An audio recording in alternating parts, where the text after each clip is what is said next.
बिना तू अकेला राजा के आसाही जिंदगिया कटेला।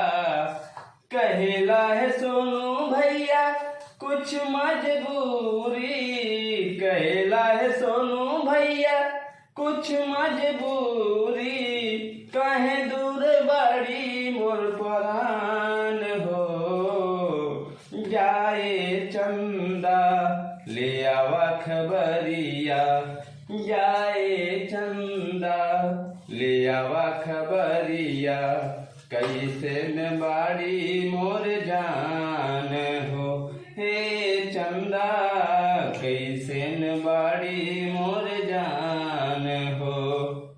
कभों को रवे में हमरा राहत रहली, क्षण भर जुदाई ना साहत रहली। मनवा न लागत होई पिया के अंगनवा, मनवा न लागत होई पिया के अंगनवा। काहे दूर बाड़ी मोर परान हो, जाए चंदा ले आवा खबरिया। कैसे न बाड़ी